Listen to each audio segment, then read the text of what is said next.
The week-long Shiksha Saptah, this grandstanding does nothing to address the stark reality. And as a member who have very recently been a student too, I would like to shed some light on the facets that are not as rosy as the government might think.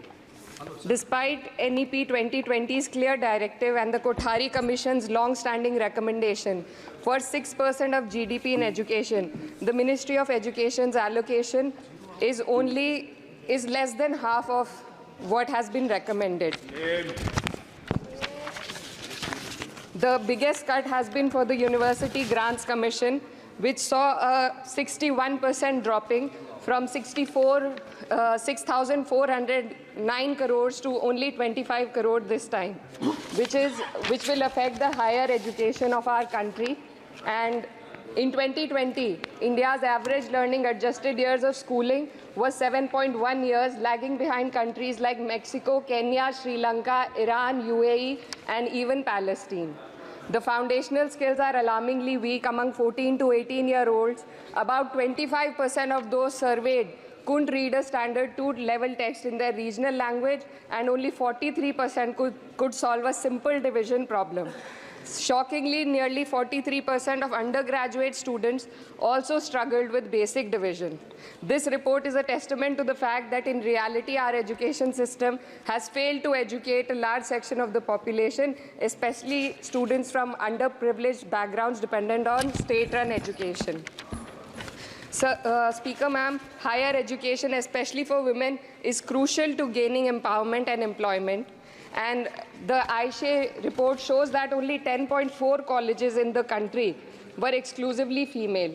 The constituency that I represent and other such areas in the country where patriarchal beliefs have prevented women from accessing co-ed colleges. Therefore, we need women specialized institutions so that women can get educated and get further in the society. Ma'am, पिछले 7 साल में देश भर में 70 paper leak हुए हैं, जिससे 2 करोड़ युवाओं की ज़िंदगी बर्बाद हुई है। नीट, नेट और अन्य ऐसे पेपर लीक से हमारे देश की परीक्षा कराने वाली संस्थानों की छवि पर गहरा धब्बा लगा है, और जिसके कारण देश के युवा का इस सरकार के निष्पक्ष परीक्षा कराने की क्षमता से भरोसा उठ चुका है। इसी के संदर्भ में NCRB की जो स्टूडेंट सुसाइड रेट है वो 7.6 हो गई है, ऐसा 2022 की रिपोर्ट में बताया गया था। Ma'am, similarly, the situation is for the NET and DU LLB entrance examination. The abrupt cancellation and the mismanagement of the NTA is a crucial issue that the government needs to look into.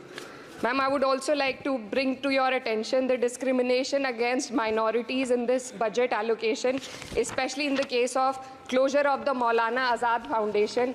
Despite the Prime Minister's vision of minorities progressing with Quran in one hand and computer in the other, this undermines efforts to boost educational opportunities.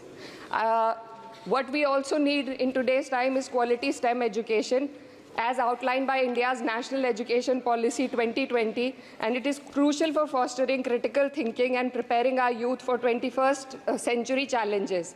But ma'am, only 18.4% schools have functional computer labs, and there's a significant gender gap in STEM enrollment, with only 28% of females compared to 36% males.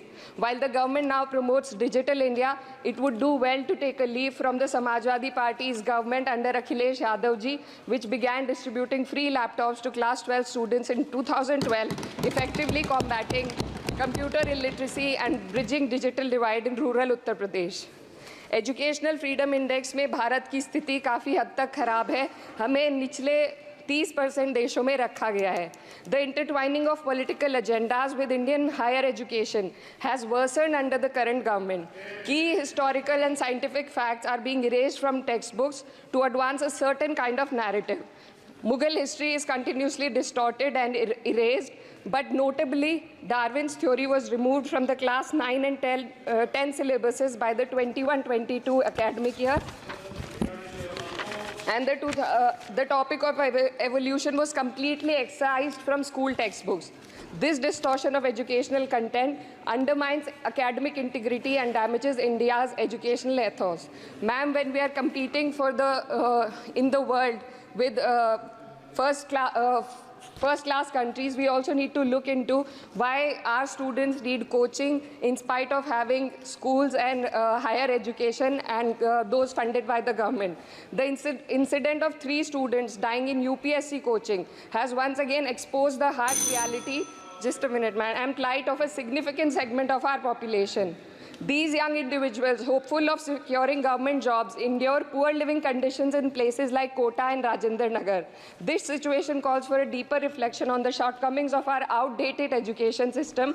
The coaching industry in India has become a critical part of the educational landscape due to the failures of the traditional schooling system. The national education policy fails to address why students rely on coaching in the first place. So, ma'am, I would like to end with certain demands to the minister for my constituency. मेरे संसदीय क्षेत्र कैराना में आपके माध्यम से सरकार से मैं मांग करती हूँ कि विजय सिंह पथिक डिग्री कॉलेज कैराना में बीएड, एलएलबी जैसे कोर्सेज शुरू किए जाने चाहिए, जिनसे युवा और महिला अपने रोजगार खुद ढूंढ सके। जनपद शामली के कैराना और ऊन में और सहारनपुर के नकुड़ में गर्ल्स डिग्री कॉलेज और गर्ल्स हॉस्टल खोले जाएं। जनपद शामली में नया केंद्रीय विद्यालय व जवाहर नवोदय विद्यालय खोलने जाने की मांग करती हूँ और मां शकंभरी देवी विश्वविद्यालय सहारनपुर को अपना कैंपस और विभिन्न प्रोफेशनल कोर्सेज चलाने के लिए विशेष धनराशि प्रधानमंत्री उच्चतर शिक्षा अभियान के अंतर्गत दिए जाने की मांग करती हूँ। उत्तर प्रदेश राज्य में शिक्षा मित्रों का संयोजन अध्यापकों के पद पर किया जाए ताकि प्राइमरी एवं जूनियर हाई स्कूलों में शिक्षकों की कमी को दूर किया जा सके।